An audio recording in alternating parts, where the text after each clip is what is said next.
We love shooting, hunting, and educating. So if you want to learn about long-range shooting, you're in the right place. This is the Long Range Addicts Podcast. Shooter ready, stand by. Hey, everybody. It's another great week. Thanks for joining us on the Long Range Addicts Podcast this week. You know, we've seen a lot of new things coming out from Vortex, so I'm excited to talk to Nick. He's here tonight to talk about that. First off, again, as always, I want to thank our sponsor, Benchmark Barrels. You know, I know we at Team POI have a bunch of them on order, and we're really excited. I think you're doing a GT, aren't you, Jose? Yeah, I've got two of them on order. And I think Jonathan's got something on order. Yeah, I've got a 223 coming in. Yeah, I've got a GT barrel on order too. Apparently, we've all got to freaking be cool and shoot that down cartridge. But, you know, as always, thank them. The podcast that we had with Courtney actually just went up on the network, and go give it a listen. You might learn some things. I know we learned some things, and it was kind of nice to talk to Courtney.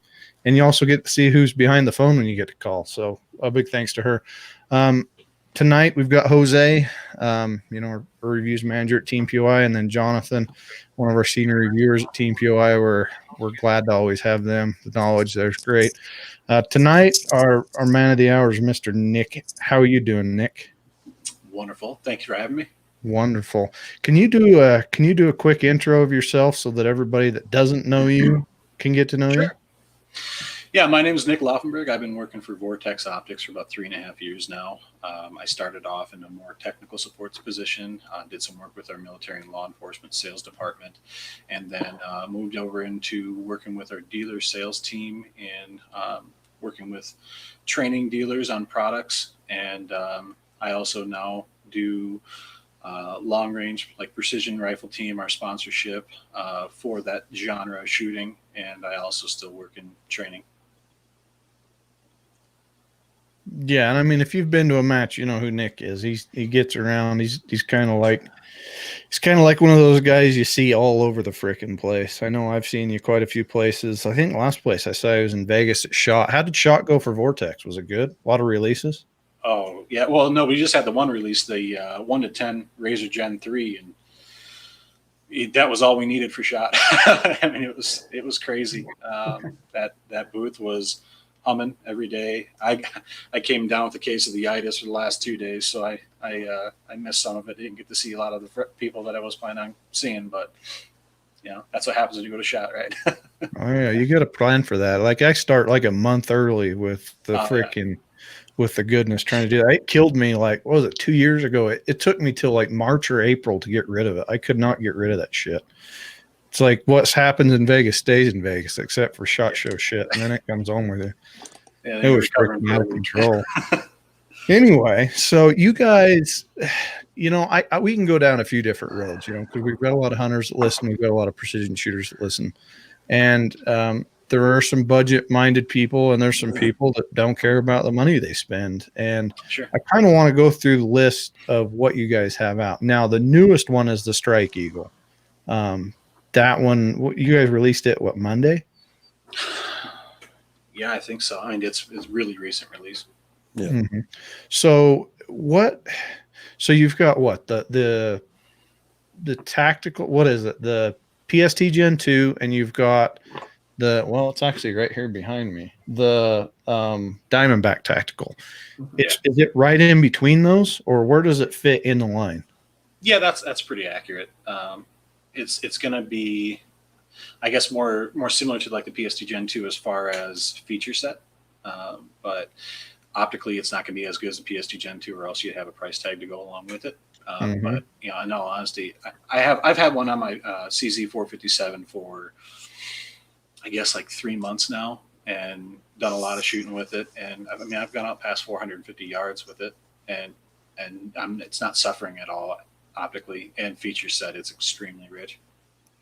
So you would buy one over the Diamondback Tactical if you were going to do, I guess there's a little bit of a price difference, of course. But yeah, there definitely is a price difference. And if price wasn't a matter, then I would say, yeah, 100%. The Diamondback Tactical at that price point It really is excellent. That scope doesn't cost you very much, and it gets you into a lot of different things. Where it's lacking a little bit is tube diameter. It's still a 30 millimeter tube, so you don't get quite as much travel. And then you don't have a locking turret, and doesn't have a zero stop. So you do lose out on a couple of features. You also don't have illumination, but you do still get first focal plane. You still get a parallax adjustment. So I think it comes in right around $400. And at $400, I've bought a lot of optics through the years that cost more than $400, so don't get that kind of performance. Yeah, and I think there's a lot of companies coming out, kind of hitting that price range, that budget friendly, but yet still has good glass. The turrets are still, they're not like Razor turrets or something like that, but they're still good enough turrets for, competing in like what, NRL 22, some of that class. Now, is that a good scope for NRL 22? It is, yeah. Especially the 6 to 24 model. That one has a 15-yard parallax at the bottom end. So, when you get those close range targets, which I think more or less people are pushing out to further and further ranges with 22, so that super close range target isn't near as important as it probably used to be. But, match directors like to throw that in every once in a while. So being able to come in real close and still be able to focus cleanly on your target is very important. Yeah. So Jonathan is he's a voodoo shooter, shoots back east a lot. Shot at Peacemaker, won the finale. Jonathan? What are you looking for in a 22 scope when you're actually looking for it? What would be your top?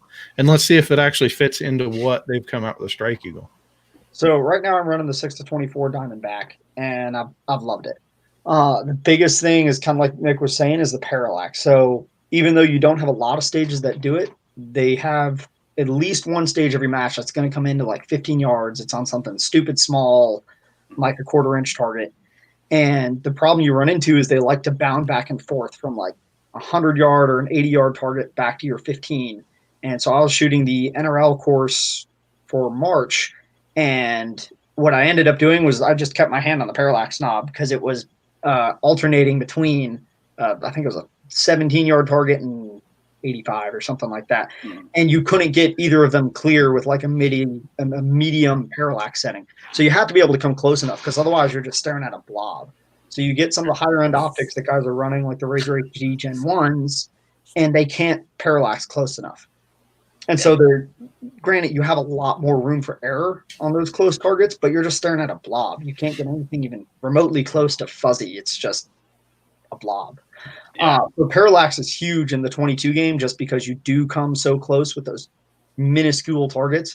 I like solid clicks because I was kind of spoiled as I got into precision shooting. I started with a Schmidt and Bender in the Marine Corps, but the Diamondback works well for me, but I would like something a little bit better. So I'd love to get my hands on a Strike Eagle. It's probably going to be one of my next purchases to kind of swap out and upgrade from my Diamondback. The adjustments in the Strike Eagle definitely are more tactile, which I 100% agree with you. Being able to make an adjustment without even having to look at your turret just because you can feel it is, I feel you there. Absolutely. And then the other thing where, kind of like you mentioned with the Diamondback, that the one downfall that you can work around is no zero stops. When I first got it, I had a 0 MOA base, and I think my second match shooting it, I went a rev off and almost screwed myself on a stage. But then I just put a 20 MOA base on it, and I'm zeroed on my bottom rev. So I've essentially got the features of a $1,000 scope in my Diamondback, but now I can replicate that with a little bit more adjustment with what the new Strike Eagle has to offer. So I'm kind of looking forward to seeing how that works for me. Good. Now, I know there's a lot of listeners that might have seen the release of the Strike Eagle, but can you give us like the basics? So give me the models and then kind of break it down for us a little bit so that maybe somebody that hasn't seen it can learn a little bit about it. Absolutely. So the new 5 to 25 is a 56 millimeter objective, has locking turrets. It does have a parallax, which comes down to 15 yards, which does lend itself really well to the 22 guys. You also do have a zero stop mechanism. It's actually a different mechanism than we've used with a lot of our tactical scopes in the past. This one is actually the same mechanism that you find in our LHT, where when you zero the optic, you take out a single set screw from the top and lift up the turret and drop in a ring, turn it until it comes to a full stop, and replace the turret. It's super fast, super simple. With the zero stop engaged, you're limited to, I think it's 18 mils of elevation adjustment.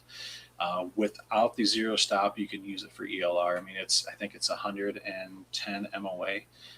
So it's got quite a bit of adjustment without that zero stop engaged. And for most competition purposes, 18 mils is more than enough.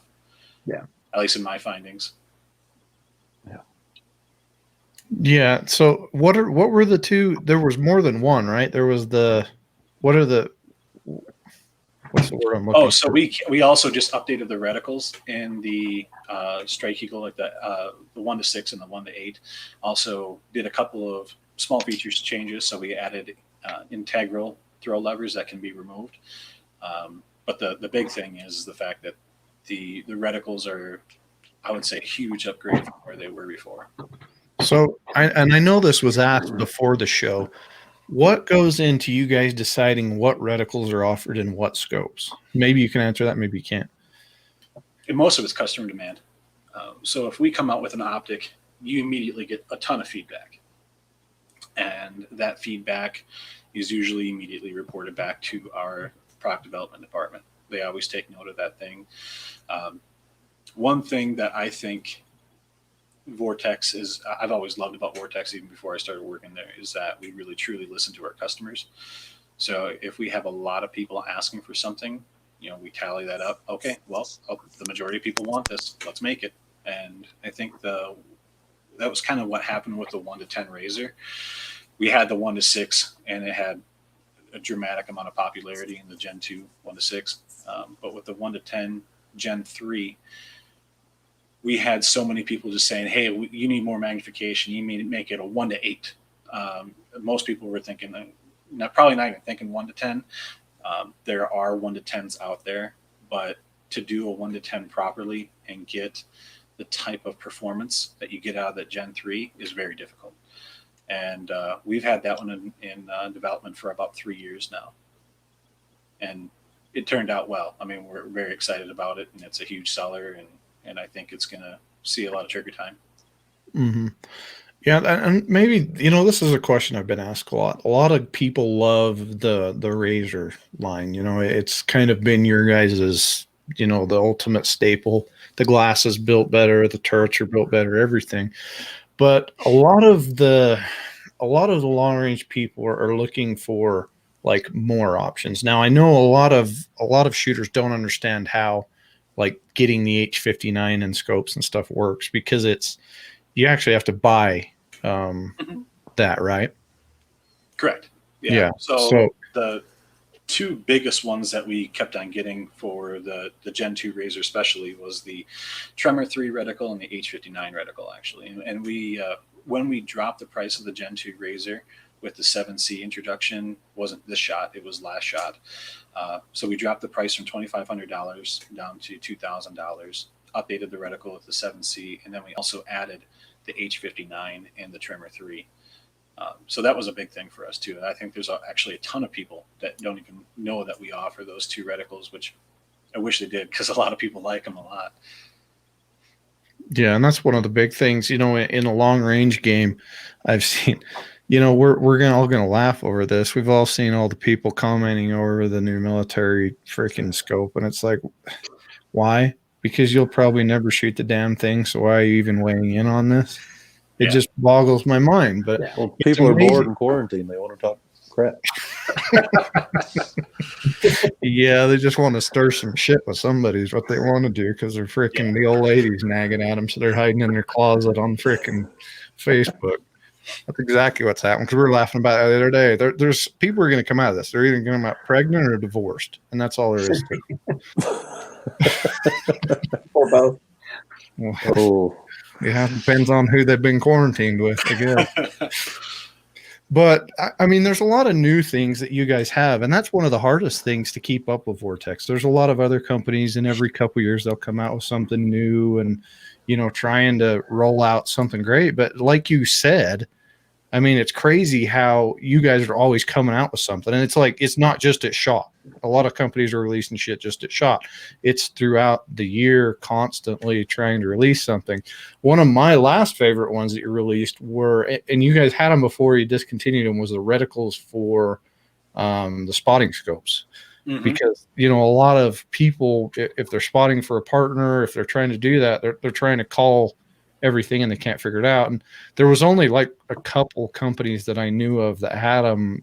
You know, you could get the cheaper Bushnells, but good luck trying to figure out which freaking thing to hold on. I mean, nothing against Bushnell, but that's how it was. But the cool thing is you guys came out with the reticle systems that matched the rifle scopes. Now, is that only on one? Is that only on the Razor line of spotters? Yeah, that's correct. Yeah, we the funny thing with the reticle eyepieces that we used to have is that we had this big demand from everybody wanted them, and so we came out with one. And then for some reason, they just didn't sell the way we expected them to. And after we got rid of them, I think that the demand for them went up double. And so we tried to come out with the reticle eyepiece for the newer model razors with a helical focus now. They're also higher resolution. And so with that, when we came out with the new ones, I think we saw a pretty huge jump in those. Wanting to have that reticle that corresponds very closely to your rifle scope reticle, so you can give accurate calls downrange, especially working with a partner, or even if you're just doing a training class and you're on the range and you're instructing a whole bunch of people, being able to give that very accurate correction is extremely advantageous to success. Right. Jose, didn't you have a question? You posted a question on Messenger today, or was that Jonathan? No, it's not there. It was about the reticle choices, but Was it? so I do have a question though on the 5 to 25. I know. You mentioned, for instance, that the 1 to 10 has been in development for 3 years or so. With the 5 to 25, is it only coincidental that that's with the growth around the same timing as just this huge boom of 22, or is that something y'all had in the works a while? Because it seems like a great fit, but Yeah, just wondering what kind of kicked off the motivation for that. The huge boom in 22 stuff definitely amplified motivation pretty dramatically. I think it went from, hey, we should really spruce up the Strike Eagle line, to we need to come up with a Strike Eagle that kills it in the 22 market.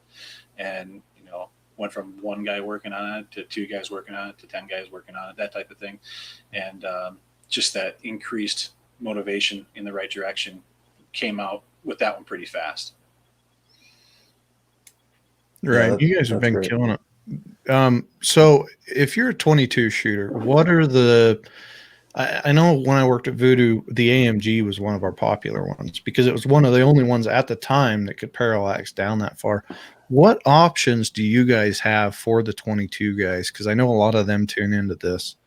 And I've got to do a lot more podcasts on that. But what do you recommend? Like, what are your, from 1 to 5, what are your top ones that you choose and why? Well, the first thing I would do is kind of just look at the lines and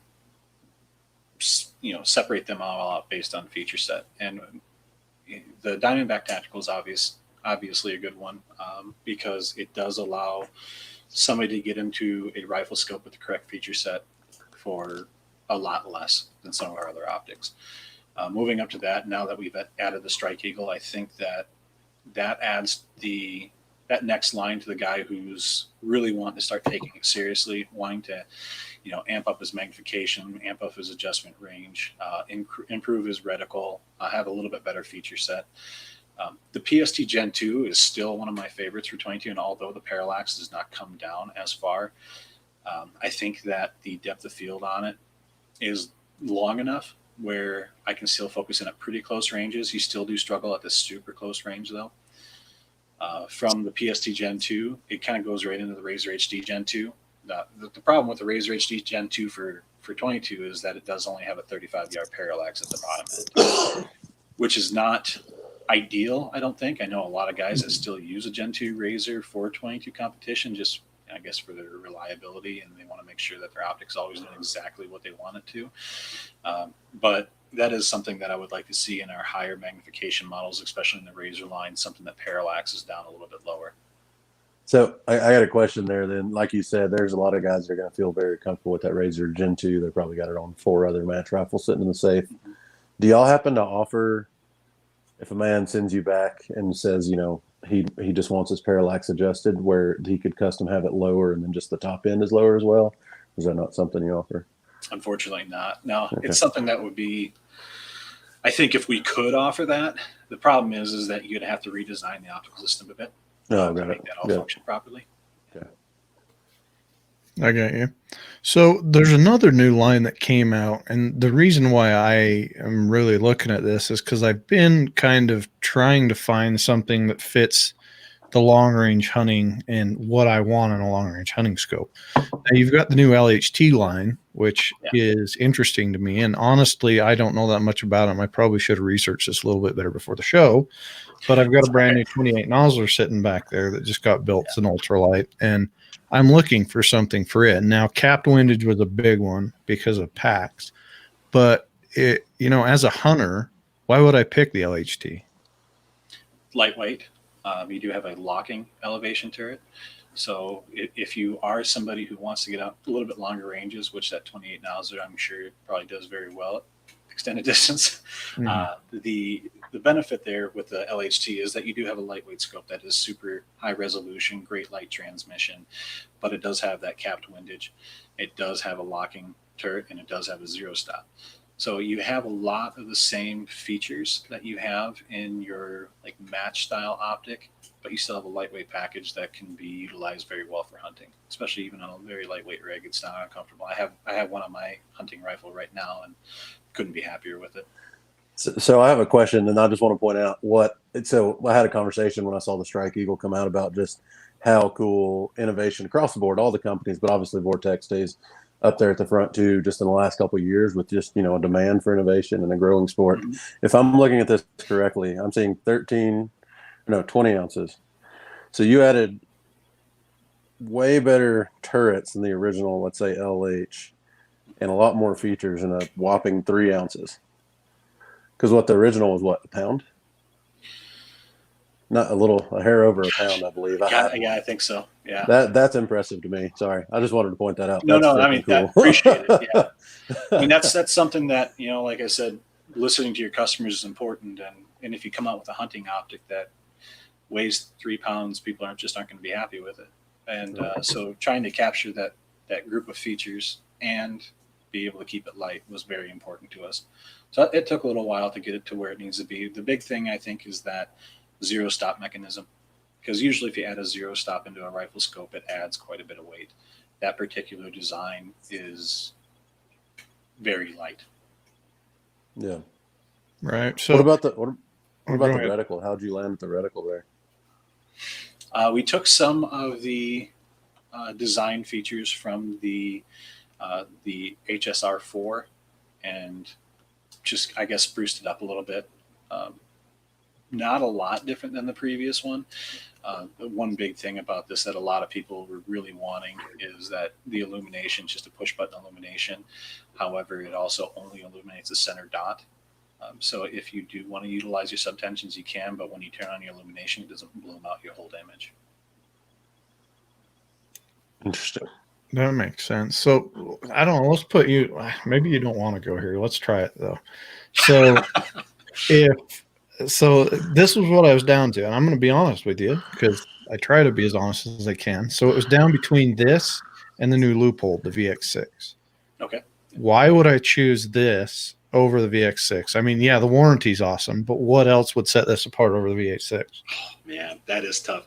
I don't know if I'd be able to answer that simply because I don't have enough time with the VX6. I'd like to be able to make some kind of comparison for you, but I don't even have any info for that optic. So I got it. Yeah, but we're boring. No, it's good. And that's one of the big things is with the locking turret. That was one of the big things that I'm trying to read it here as we go, of the locking turret, because I've had that happen a million times, especially with a cap windage when you're throwing in a pack or you're going through brush in a hurry and you got the buck fever and you're not paying attention to shit. You want to be able to make sure that thing stays. Sure. Now, the locking part, does it lock on zero or does it lock wherever you leave it? You can lock it wherever you want. Okay, so it isn't just a zero lock and then it actually locks so it can't move. It locks wherever you want to stay. So Yeah, if you were to dial for like a 600-yard shot, then you had to hurry over to somewhere else. You could just leave it, and not worry about it. correct. Yeah, you could lock it down and then pop it back up when you want to make a further adjustment. Okay, I'm learning something.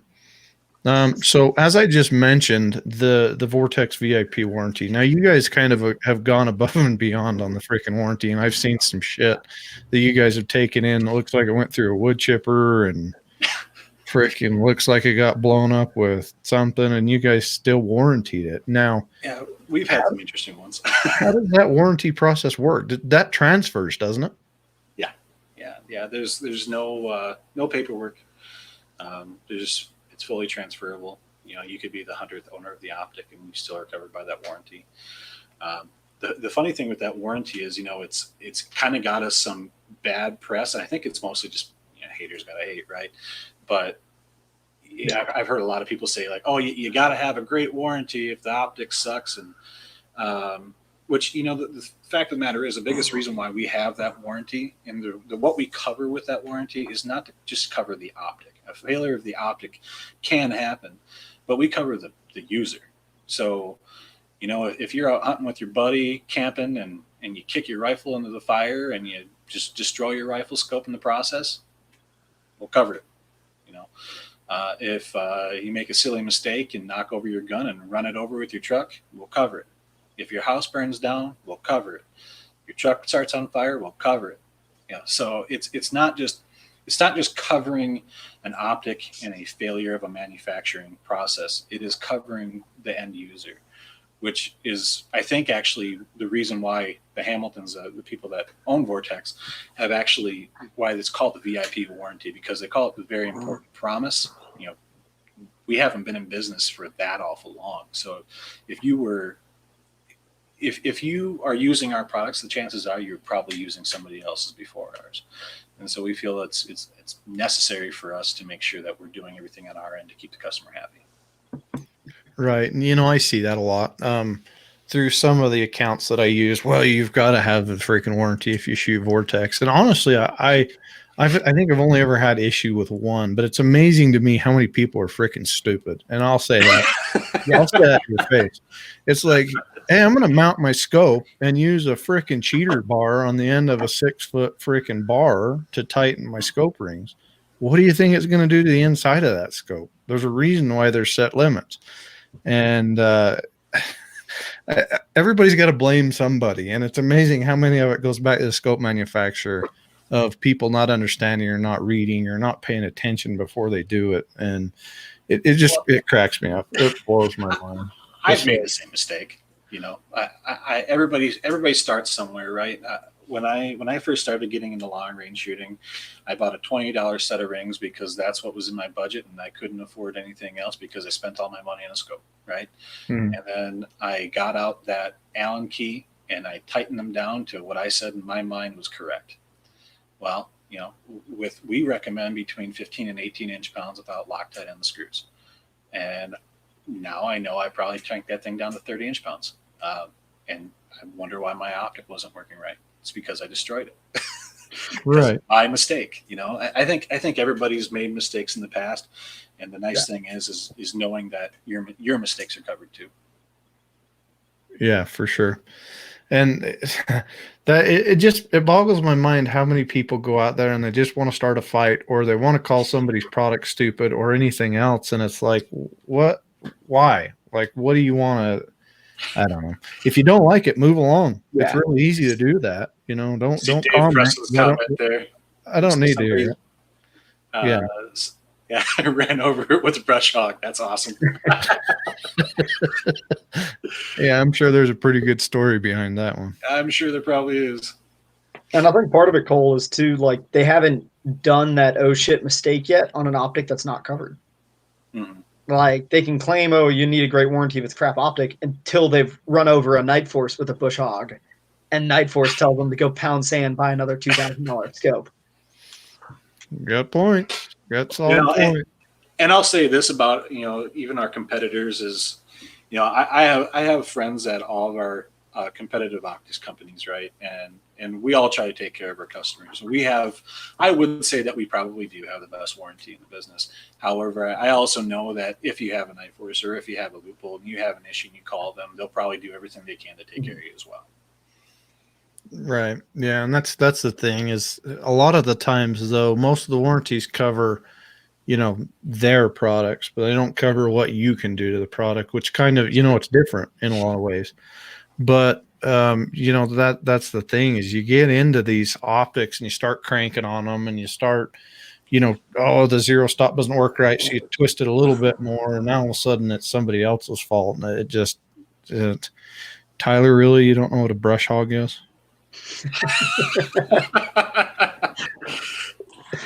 I've never heard it called a brush hog. Yeah, it's right. Like on a lot of them, it says brush hog right across the back. We called them bush hog, but I'm just from lowly Alabama. And that's because you guys had a lot of bush down there. That's right. All the way around. All the way around. Oh my hell. So I want to tell people, and I kind of want to brag on, and I don't remember who sent them to me. I think it was either you or Mark, but I got this pair of Kaibab HDs, the 18 powers. And I'm going to put it up on Phone Scope Precision's social media here pretty soon. But I've got a picture of me with my phone scope mounted to the back of the Kaibabs. And I'm looking at, I think it was like 5.5 miles. And you could pick out the people, what colors they were wearing, different things like that. And I'm like, holy shit, these things are legit, especially for the price range.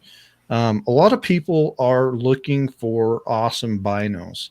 Let's go into binos a little bit. So sure. Yeah. The 18s are one of my favorites. I've looked through the 10s. I'm going to be honest, that little Diamondback, the 10 power Diamondback, I bought my wife and my son one. I looked through those and I'm like, holy crap, you can't tell a whole lot of difference between those and like the Vipers and stuff. Can you go through what sets them apart? Yeah, when we were talking about binoculars, the biggest thing is that you are like strictly looking at optical quality. We have our Crossfire line, we have our Diamondback HDs. In fact, our Crossfires, we upgraded them last year. They're actually HD as well. So we got the Crossfire HD, Diamondback HD, Viper HD, Kaibabs, Razors, and then our Razor UHD. So what really sets them apart, and you see it as just a trend that goes through the lines, you get higher resolution, you get less aberrations. You can get less chromatic aberration, spherical aberration, edge-to-edge distortion. So it's, in general, you're going to get a higher quality image, a more lifelike image, a more true to reality image. And if you compare, like if you take out our, let's say our UHDs, right, our 10 by 42 UHD, and compare that to our Crossfire HD in 10 by 42 side by side, you will immediately see a difference. Your image quality is just going to be glaringly different. If you had picked up the Crossfires and looked at them without looking at something else, you'd probably be very happy with the image. The big thing is just keeping in mind that you also have the what's the term? Law of diminishing returns. So, you're going to see a larger jump from the Crossfires to the Diamondbacks than you will see from the Razor HD to the Razor UHD. But to the guy who's willing to spend the money to get the absolute best, something like the UHD is worth every penny to him. And that's the difference of being able to see. I can see the bolts on that sign. I can see whether or not, what type of bolt head it is. That's probably an absurd exaggeration, but for the guy who really wants to be able to break out that detail on a target, that's what he needs. And if he's willing to pay for it, then he can get it now. Well, and the other point too, for some of your hunters that stay out all day long spotting, I think some of those lower ends, you can tell your eyes get real tired when you've been looking all day long through a $200 pair versus a $1,200 pair. Yep, that's 100% true. And then also, especially for hunters, when you get down to failing light, I think with my my 8x42 UHDs, I can actually see better through them than I can with the naked eye. I mean, your image quality is so good through them that you can just use them into pretty late into the day. Yeah. The sun's way below the horizon by the time I can't use them anymore. Right. Yeah. So what is the difference? how much difference is there between the Viper and the Diamondback in binos? One of my favorite questions, because it's just so subjective. I don't know how to really answer it. I would Exactly say, twice the price worth. No. right. What I always used to tell customers when they call in and say, Nick, what do I buy? I don't know what to get. Is it worth the money? My answer is always, what's your experience level? If you spend, let's say 30 hours a week looking through a set of binos, it's worth every penny to you. If you're going to pick them up, once a year for 5 hours, opening day of deer season, you probably don't need to spend $1,800 on a pair of binoculars. But yeah, as far as like subjectively giving you a quantifiable difference between like the Diamondback HD and the Viper HD, I really don't know if I could do it and be honest with you. You're going to get better edge-to-edge clarity. You're going to get better resolution. You're going to get better contrast. You're going to get better color fidelity. Those are the big things. But as far as whether or not it's worth it to the end user, that's their decision, really. And the biggest thing I can tell people to do is if you got a dealer near you that carries them, ask the dealer if you can put them on a tripod and spend some time looking through them, really to tell whether or not you feel like it's worth the money. Because if I have a customer who has a pair of Crossfires in front of him and a pair of razors in front of him, and he's having difficulty telling the difference, there's zero reason for him to buy that razor. But sometimes one guy will look at that and get a completely different result. So that person needs to spend the extra money to be happy. Right. And we had that discussion last week about some optics. And it's amazing how many people will walk into a Sportsman's or a Bass Pro or a Cabela's and they'll look through glass inside the store. And we all know that you're not going to get the full resolution sitting inside a store. And I recommend to everybody, and I'll say it again, talk to the store people, talk to the optics, walk outside, take a few of them outside and look through them. Because, and the reason why I asked him that was because when I looked through the Vipers and the Diamondbacks, I couldn't tell a difference, but my wife could. So everybody's eyes are different. I went to the optometrist, and apparently I'm blind as a bat, especially in my right eye. So I've got an excuse why I can't hit shit when I shoot anymore. So. Well, and that is actually a perfect example, is that not everybody's eyes are different. So if you have the chance to look through them, compare, and really just stop looking at lines that cost more than you can justify as far as what you can see the difference in. For your wife, she might be able to justify the extra money into having a pair of Vipers. Whereas if you're not seeing the difference, then I strongly would recommend buying the Diamondbacks.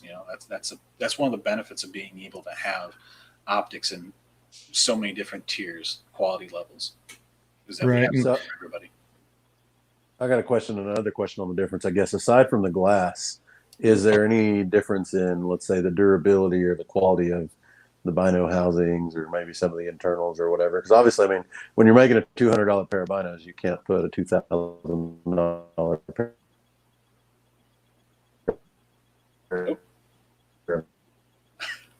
Internals in it, but how's that all differ, or do y'all really just kind of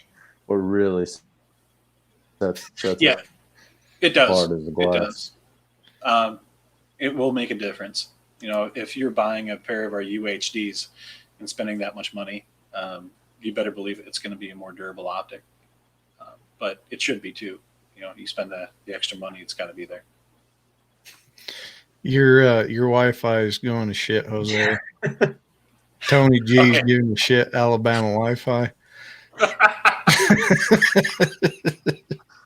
He gone. We pissed him off. No, but coming back to that, I had a little bit more expensive line of binos that I had for my wife first, and she kept getting headaches. And she was, the problem is, especially when you're not looking through them all the time, when you're only doing it like once a year during hunting season and stuff, it'll really screw with you. So she went to the Diamondbacks and was able to adjust it, and she hasn't had any headaches since, which is awesome. Mm-hmm. Which says a lot to that line of optics, especially for the money. And I think, what do they run? They're under $300, aren't they? Yeah, they're about in there. I mean, they're definitely an optic that almost everybody can put their hands on pretty easily. Right. And You do get quite a bit of quality for that. I think this is my go-to when I'm hunting. I have the Kayababs. I look through the Kayababs a shit ton. To me, honestly, I'd rather have the Kayababs in most situations than a spotting scope. They put me right perfect to where I need to see. You know, a lot of it's across canyons and stuff. And then if I really need to zoom in, I can use a spotting scope, of course. But so I've got a good set of 10s and I've got those Kayababs, and I think that covers, for me anyway, it covers pretty much everything across the board. And then it's amazing how many people push me out of the way when I'm on a match and look through the Kayababs like, hey, I want to see a little bit more, you know, and it's amazing how clear they are, especially when you get the heat mirage and different things to how freaking good they shoot, or how good they, you know, you can look through them. And they work really damn good with my freaking phone scope. So they do. I can't complain with it there. And that's another reason why I've used that more a lot, because I can't sit there and look through them that long. I get the freaking worst headaches trying to stare through binoculars that long. And a lot of it, I guess, is my eyeballs, now that I know that. But now I wear glasses all the time, and I get made fun of. But whatever. Well, one of the other things you can, you said that your wife was looking through a pair of binoculars for a while and she was getting headaches, right? Mm-hmm. I don't mind you telling the truth here. Was it one of ours or somebody else's? It was somebody else's. Okay. Well, what I would recommend have her do is call that company and let them know that she suspects that her binoculars are out of collimation. Because what actually can happen is the barrels become misaligned. So if your eye's trying to bring them together and bring them into focus, it will give you a headache. Mm-hmm. So depending on what that optics company is willing to do for their warranty, they'll probably take care of it for you, especially if it is in fact out of collimation. That can happen by dropping an optic really hard or something, especially binoculars where you have two barrels that are supposed to be perfectly aligned to each other optically. Right. And I guess I've never really understood that, because you do have, your eyes are always trying to adjust each other. And when they fit me for my glasses, one's way different than the other. If I flip them over, I'd get freaking dizzy. But it's craziness how that is. And it's weird because when I always used to shoot support side, the last 5 stages that I've shot support side, I've cleared them, and my eye was completely different in the way I could see. Now that I know that, I mean, that's probably one of my excuses. I'm full of shit most of the time, but it's like, I think that could have a lot to do with it. And, you know, being able to understand that. And if you're listening, I recommend going to get your eyes checked. I really do. I didn't think my eyes were that bad. I mean, I look at signs going on the freeway and I thought that's what they were supposed to look like. And apparently I was wrong, because I was way off. I'm like, holy shit, you can actually read that freaking thing. I watch my TV now and it's actually in HD. It's freaking nuts. Shit. I didn't know I was that blind. And that is a good thing to bring up too, with like knowing your different eyes for support side shooting. Because I haven't gotten my eyes checked in forever, apart from good old Navy medicine. Which means they didn't check shit. I'll always hop on somebody's binos or spotting scopes, and I always have to adjust them if it's binoculars, especially, because I always feel like one of the eyes is drastically out of focus. And I don't know if it's mine are all messed up or somebody else's, but it does make a big difference when you go to support side for your parallax settings, because all that is focusing everything.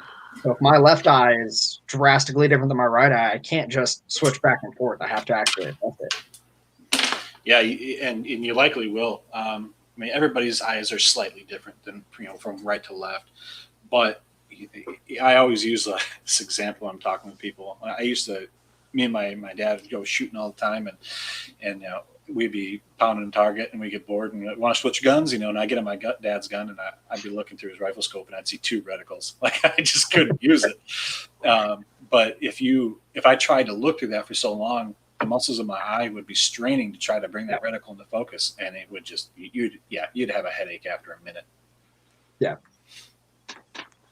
So it's the same thing if you're prolonged use of binoculars. If you have them not set up properly for yourself, they can be uncomfortable to use. But once they're properly set up, I like them more in a spotting scope. Definitely, I'm with Cole on that one. Every PRS or NRL match I go to, I take my my binoculars. I leave the spot and scope in the car if I even bring it at all. Yeah, I mean, and most of the time people zoom in, but you want to see, everything around it. You want to see vegetation, you want to see splat, you want to see all everything. And the binos are just better. The other fun thing to do with other competitors is twist the little ring on the back of their eye cups, because most of them don't realize that that's there. And they'll walk back over and like, what the hell happened? I did that to a couple guys last year at matches, and they had no freaking clue what I'd done to their binos. Oh, no. Man, you need to go read your owner's warranty. I guess I'm an asshole. Well, that's a jerk move. I always That's leave mine mean, all the Cole. ways in. I'll tell them how to fix it after I laugh for a minute.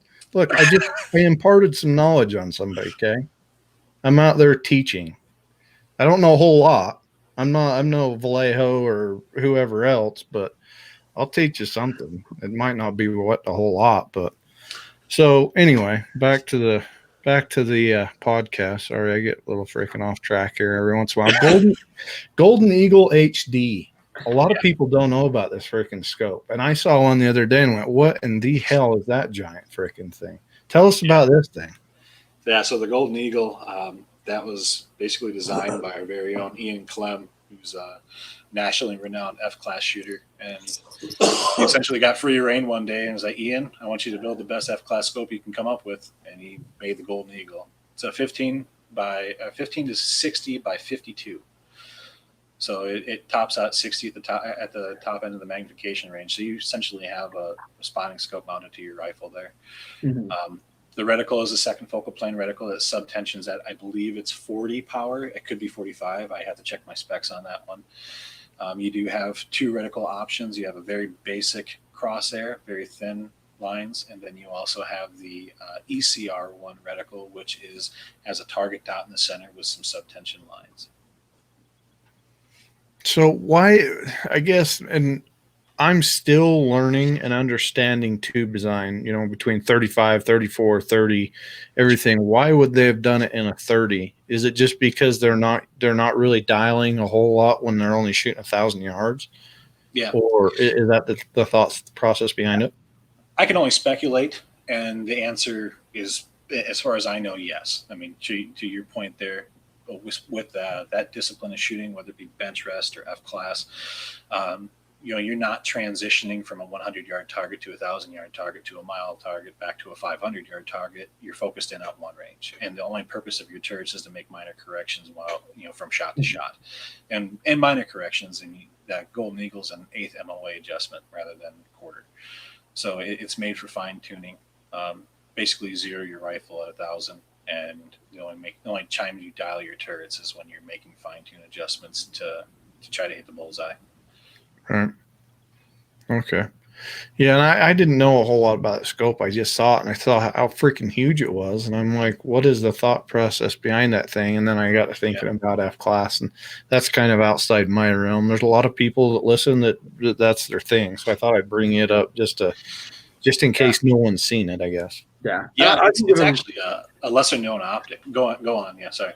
I was just going to say, I can give a little bit more insight into like F-class and long range for bullseye and why some of that thought process might have been. So for bullseye competitions for long range, you typically have unlimited sighters before the actual course of fire. So your match is 24 record shots, and it'll be in like 20 minutes. But you have unlimited sighters before that, and you declare when you start shooting for score. So like Nick was saying, you really don't have many adjustments. Your adjustments are mainly only going to be for wind once you're dialed in. And you want the high magnification because everything's set. There's no transitioning targets. You're at one distance the entire time. And because it's F-class is off of bipods, and then even 1,000-yard prone shooting is off of sling, your natural point of aim is so specific, you're really not adjusting for anything the entire match. You just sit there and you go to town and cruise. Mm-hmm. Yeah, I've actually never shot F-class before, so I have a hard time speaking from that front. I usually try to leave those questions up to Ian when he's available to answer them. But I just from what I understand, and that's probably a shooting discipline I should spend a little bit more time trying, that and ELR.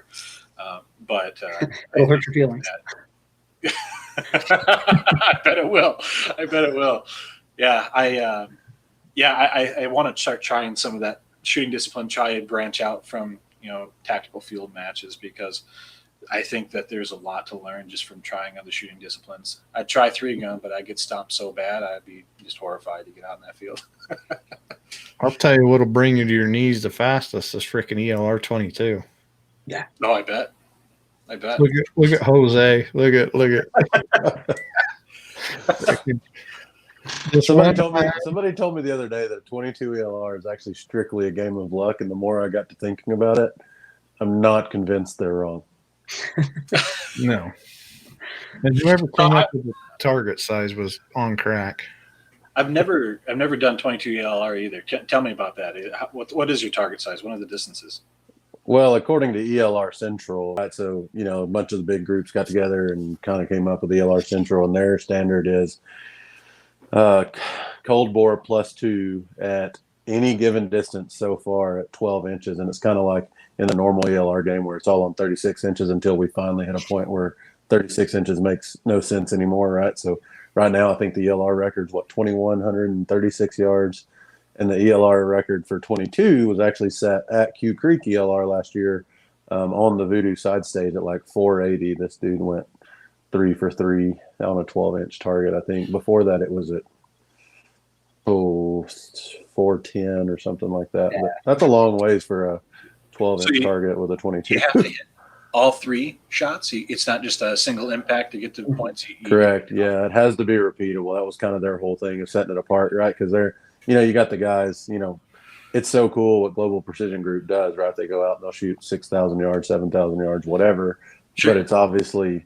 It's kind of like, can we hit it, right? And I guess ELR Central, everybody, they can do whatever they want to do, but they decided they wanted something that was accurate and repeatable, and so they decided the standard is cold bore +2, whether that be for 22 or normal ELR. Yeah. But yeah, that's I mean, it does add a little bit more difficulty to it, which I like. I think making goals too easy doesn't really make it much of a goal. So yeah, I would. That'd be fun. I've been out past 400 with my 22 many times, but I don't know about a 12-inch plate 3 times in a row. Yeah. Well, even my Voodoo, I think we've killed prairie dogs out past 350 fairly reliably, but not on the first shot. Yeah, right. Right, and I think that was we shot the original one up in Montana. And the thing that made me all pissed off was I took my wife, and she's never shot a match. She's never done any of that.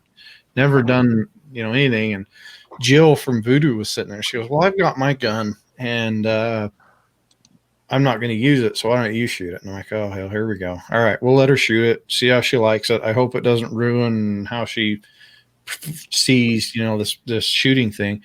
Anyway, she set one of the first world records. Somebody broke it, of course, but hers was one of the first. I think it was the first or second one. She went 3 for 3 at 200 and something yards. Yeah, it was 290. She was 2 shooters before me. It made me feel real bad because I didn't go 3 for 3 on that one. Yeah. So, yeah. And I'm like, the hell? And so she beat. There was 5 of us there from Voodoo. And she beat all of us but one. She even beat me by 2 spots. But the thing is you can beat somebody by not hitting. It's scored on, is it a first round hit, second round hit, or third round hit? So if you don't get a first or second and you get a third, then you lose a bunch of points that way. So, yeah, she beat us. I try not to talk about it very much, but now I've got a bunch of people in the world that know she beat me. But it was crazy. Right before you went to the eye doctor and found out that was your excuse? No, that was a couple months ago. I'm still going to use the excuse, though. I'm not convinced Kelsey doesn't have eye problems being with Cole. So. That's one of those things. You go home, you're like, is her eye still bad? Yep, she's still good. She still can't see me. Yeah, and Jorge said most of those world records were with Voodoos, which was cool. Jonathan's on Team Voodoo, which is great. And I worked with Voodoo for quite a while, and they've got great rifles. There's a lot of new ones out. I'm excited to see where this whole 22 thing's going. I think everybody's going to kind of, Tyler mentioned up a little bit higher that he's got more shit up his sleeve. And honestly, Tyler's probably one of the reasons why we have 22 in the country. I'm not going to blow his brain. blow him up, but he is. Tyler's a good friend of mine, freaking stud of a dude. The NRL and the NRL 22 are probably one of the reasons why it is. And there's so many people that have kind of transitioned. It's amazing how many people were selling their centerfire rifles to buy a Voodoo when I was there. I'm like, you sold what? Yeah, I just sold all my rifles. I just want a Voodoo. I'm like, all right, I'll sell you one. Well, it's pushing international too. I'm not sure if I put it up on the Team POI page. There's a league in England is partnering with NRL 22, and me and a buddy of mine from the shooting team were talking about this 2 years ago that we were predicting NRL hadn't quite jumped on board yet, but that like precision 22 matches were going to become the thing because they're legal everywhere. Everywhere that's got strict gun laws, they all exclude 22s, and so it's difficult to have a PRS match with a Nosler or 6BR or anything because they can't reload, they can't go buy all this stuff at the store, but they can all go pick up a rimfire. Yeah. And it's easy for all of them to do it. They've all got 20 or 100-yard ranges. It's easy for them to find those versus England doesn't have quite anywhere that like Utah has where they can go push out thousands of yards in any direction they want to with nobody bothering them. But everybody can do 22. Yeah, I mean, I think one of the things I like the most about the NRL 22 and what they've done is they've created a game that anybody can get into. Mm-hmm. You can go to Walmart and buy a bolt action 22 and slap a scope on it and go out and have fun. Yeah, it also, precision rifle addicts, turn you into an addict though. I mean, you're immediately going to want to buy a new gun, buy a new scope. All of a sudden buy another gun, buy another scope. Okay, now I got to buy a centerfire. I mean, it's just a gateway drug. I love it. It's wonderful. Yeah.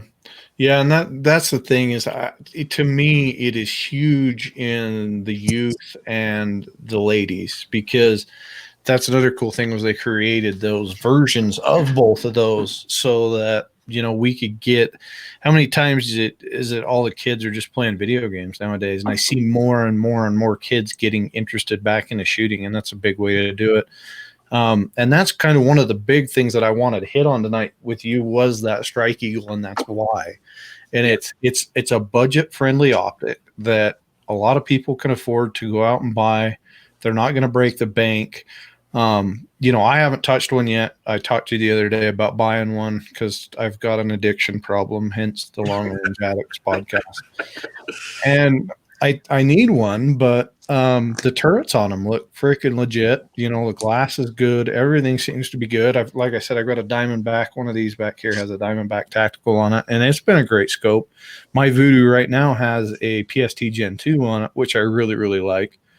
But I'm always looking to see, what else we can do. And I've got a couple other 22s that this would fit on nicely. And the PST2s were always a great optic for if you could afford them, and we kind of hit on that in the first was being able to have that more budget friendly and hitting that. And I don't even know, I probably shouldn't say it. I don't even know what the base class stipulations are for NRL 22, but is that a base class scope or is it a production?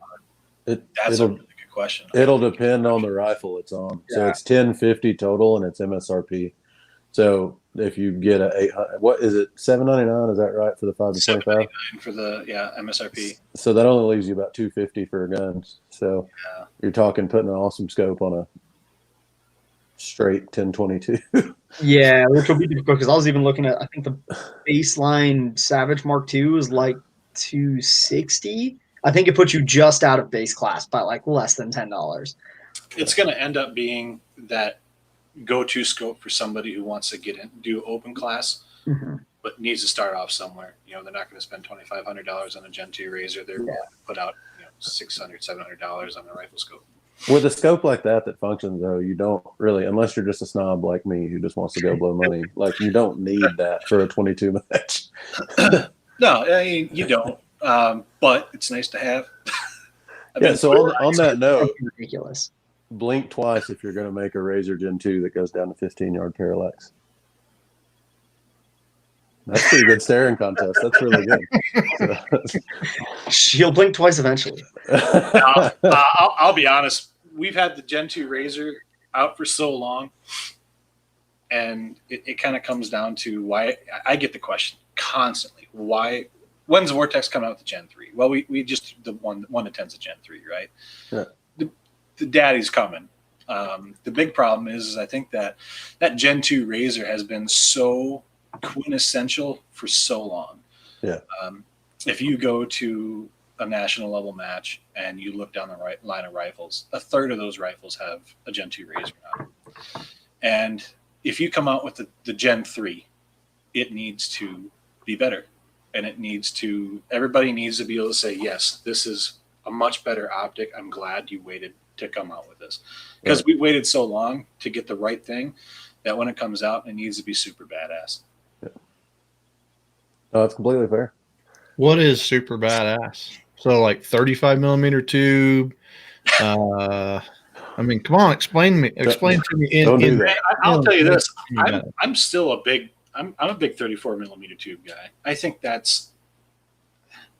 don't think that there's any really. I mean, I shouldn't say there's any good reason to go above that. There is. I mean, especially if you're doing ELR or something, if you want more elevation adjustment, that's how you get it, right? Yeah. You add more tube diameter. But for the game that Gen 2 Razor is really funneled into, whether it be military law enforcement or the competitive, field match shooter, it's fitting that bill so well.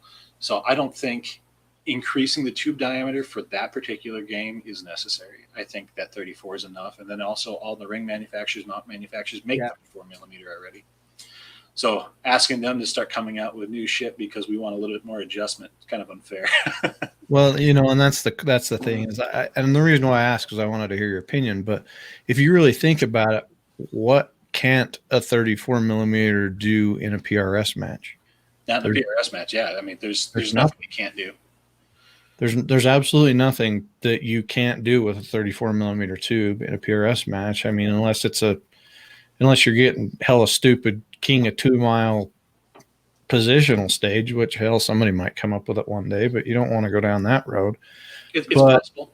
I mean, yeah, you're right. There are, and it's kind of hard because right now only so many companies make 35 millimeter rings, and I don't know if it's even worth going down that road. I don't know. But I personally don't think it is. I think I would like to see us come out with a Gen 3 that is like an ELR specific optic. Like this is what the ELR guys wanted. We did that with the F class in the Golden Eagle. Mm-hmm. The Gen 2 Razor fits into like the PRS crowd so well. I think I would like to see us come out with a ELR specific optic. Like that's what this thing's made for, and it kills it. Yeah, and even then, a 35 really isn't necessary because for the ELR guys, they're already using something else to get the extra elevation, whether it's one of the periscope attachments or if it's a ridiculous mount or Picatinny rail on top. Like they've already got something. They want to stay near the center of the objective lens. 35 millimeter tube isn't going to give them anything they're going to use anyway, because if they're going to use it, they've got to be at the top of their elevation adjustment, which they don't want to do. They want to be centered. Exactly. I have people ask it all the time. It's like, why don't you just make the tube bigger so you can get more elevation? Well, you don't really want to be at the edge of your elevation adjustment because that's where you get more aberration. It's not ideal, so you don't want to do it. And that's why the Charlie track is a thing, because you want to be towards the middle of your adjustment range and still be able to compensate for that extreme long range shot.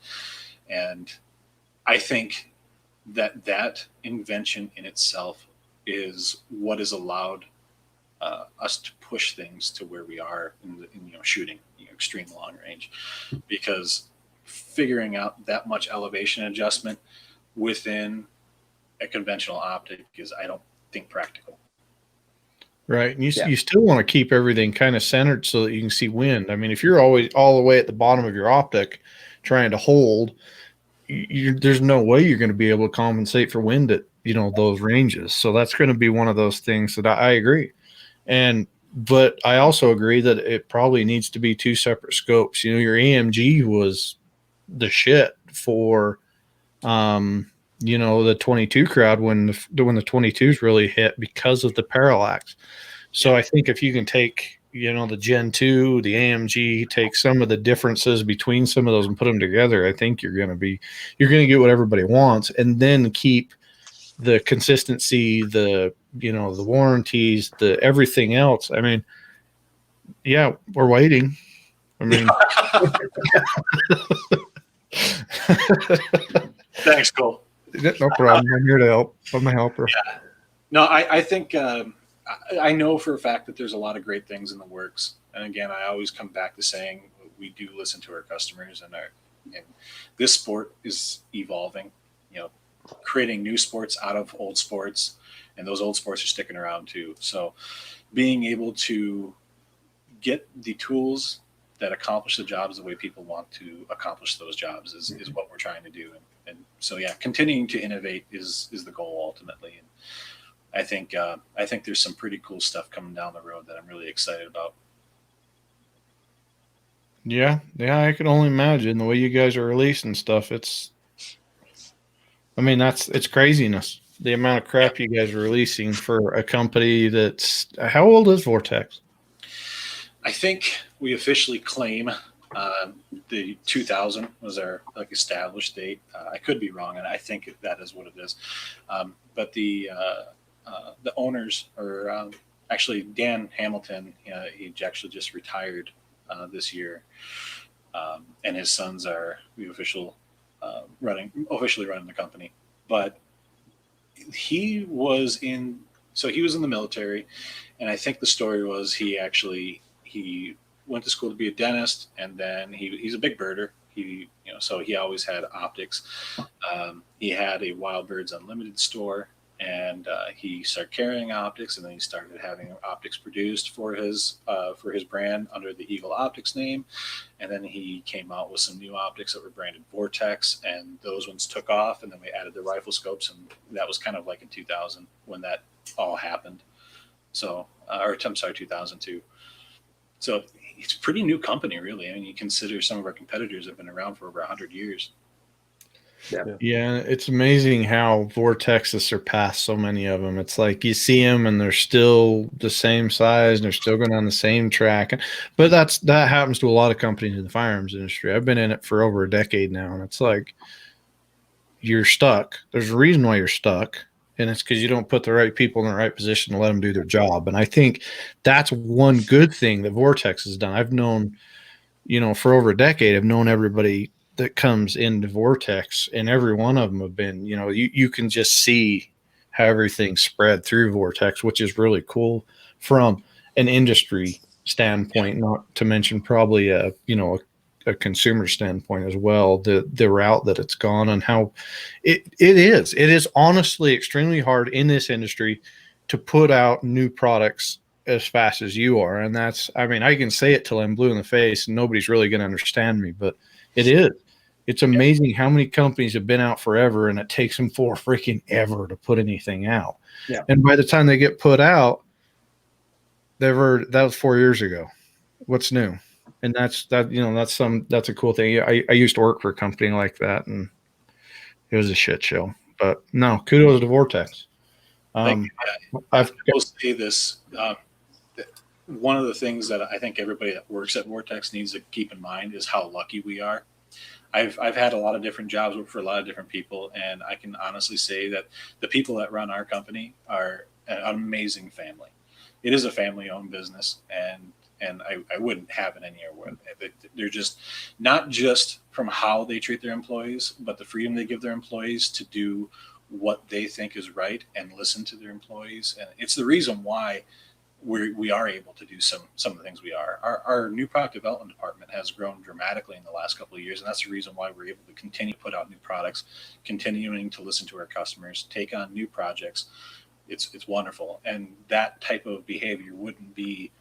I don't think you'd be able to have that kind of growth without the type of people running the company that we have. Yeah, if the industry could do a wife swap with Vortex, I think they'd learn a lot. Probably a little bit. Yeah, I mean, like I said, I can say it till I'm blue in the face, but it amazes me. I've known Mark, I've known all these people that are involved with Vortex, and they're all just good dudes. Jose or Jonathan, do you guys have anything else for Nick? I think I'm good. Appreciate it, man. Appreciate your time coming on. I actually have one question. It might be a rabbit hole if you don't want to answer it. So I've got to ask because my roots are in high power.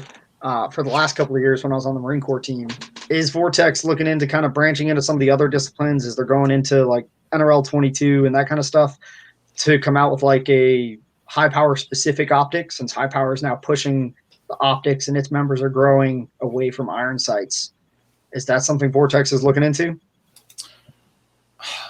I wish I could answer that better. I actually don't know enough about high power shooting. What is the limitations with the optics and high power? It's a maximum magnification of 4.5 power, can be variable from 1 to 4.5. Max objective lens of, I think this year's rules was 34 millimeters or 30 millimeters, and then can have the usual accessories, adjustable parallax illumination. Just can't be higher than 4.5 magnification, essentially, and not a bell of an objective lens. Well, we had the 1 to 4 PST for quite a while, and I know I thought it was 4 or 4.5 power for high power. I think that when we rebranded that and brought it back for a while, I think it was largely because of that crowd. Okay. I don't know if we are even still carrying it. We rebranded it as the Ranger 1 to 4, but I don't know if we still have it or not. So that's a great question, and I wonder if the high power community, do you think that's going to stay that way with like a 1 to 4 or a 1 to 4.5, or do you think they're going to expand upon that and bring it up to like 6? For the high power community, I think it's going to stay there for a while. They're pretty slow to catch up with what actual service rifle is, because the whole point of it is to match or mimic the active duty service rifle. So they didn't allow optics until 2016 was the first year they allowed it, where the military had been using optics since 2004-ish. So it took them almost 12 years to catch up. So even with the Marine Corps going to the 1 to 6 variable power, the Army's looking at some other stuff. I don't think it'll be another at least 5+ years until high power adopts the rules to kind of allow for higher magnification. Sure. The biggest thing that people are running into now, because one of the things the Marine Corps did was teach a junior clinic, was it was difficult for parents to get into the optic side of it, because the only purpose-built scopes for it was, you had the Hilux on the cheaper side, but was the Night Force, the Marine Corps team, and the AMU was using. And you're looking at an $1,800 optic going on top of a $1,000 gun, and they're already complaining about the cost of the sport, and then I had to shoot iron sights. Yeah. So it would be nice to kind of see kind of a budget-friendly, but with all the features that they need to have, optic for high power. I think the difficulty, and I certainly see the demand for it, and I think that it would be great to see us come back with something like that. I think the hard part would be to make the justification, due to it would be very, very limited to that sport, I think. Yeah, it would be.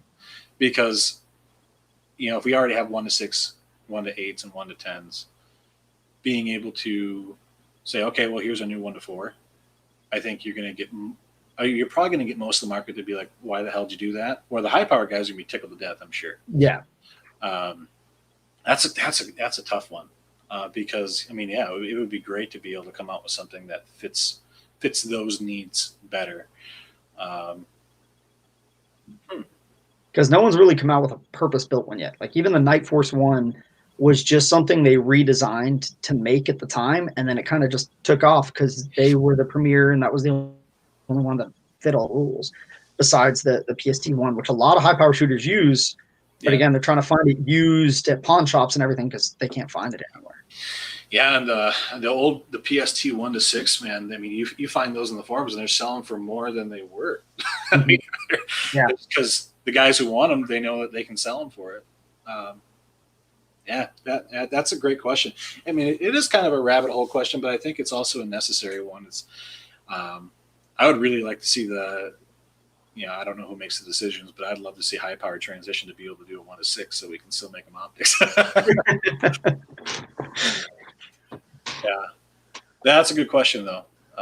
That's something maybe we'll have to look at, see if it's something that we can justify. I see that Ian Clem just commented here. I also have to point out Mr. Tony Paulskill texted me to let me know that the reason why Ian chose the 30 millimeter tube for the Golden Eagle was about weight, keeping the rifle scope weight correct for the application. So thank you, Tony and Ian, for chiming in on that one. That's good to know. Yeah. Hey, look, they're both on the Vortex team, right? Yeah. And actually, so Tony was on our precision rifle team, and he actually now works at Vortex too. Wow. He works with their engineering team now. So it's nice to go from working with him on the phone and shooting with him at occasional matches to actually seeing him basically every day. Pretty cool. Yeah. And Ian's been on our engineering team for a long time. Yeah, and somebody commented up above, and I want to say something, as a match director, the stuff that the Vortex has given has been like above and beyond pretty much everybody else as far as donations back into the shooting sports. And I think that's another thing that's kind of set Vortex up. And, from a match director standpoint, thank you for that, because, you told me when you were sending Dog Valley, I'm like, holy shit. All right. It's going to make some shooters really, really happy. Can I shoot my own match, see if I can win something? But I guess I'd have to go shoot somebody else's. Hopefully the damn match still happens. I don't know. We're still. Yeah.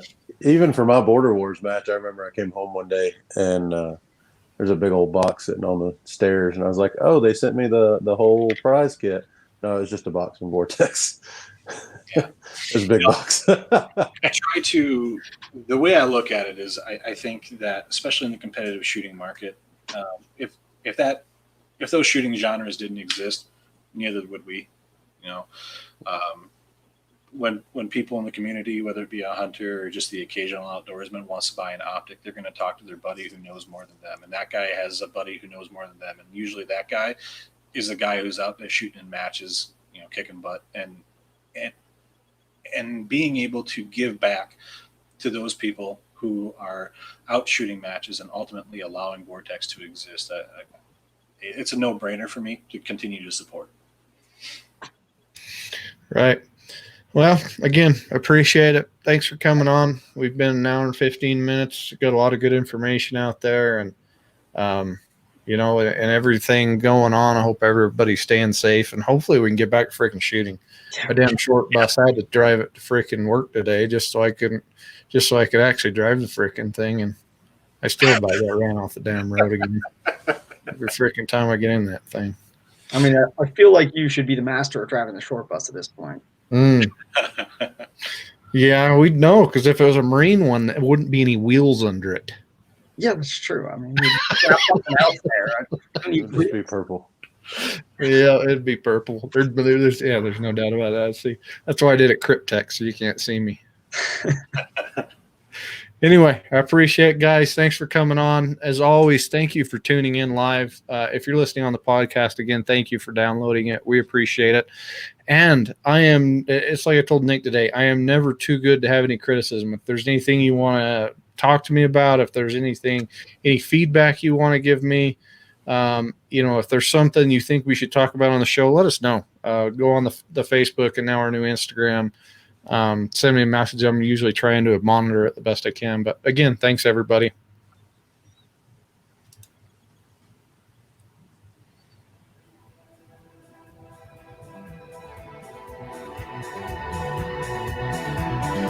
Don't be afraid to pipe up. Send us your questions or topics and we'll cover them on the show. Thanks for listening.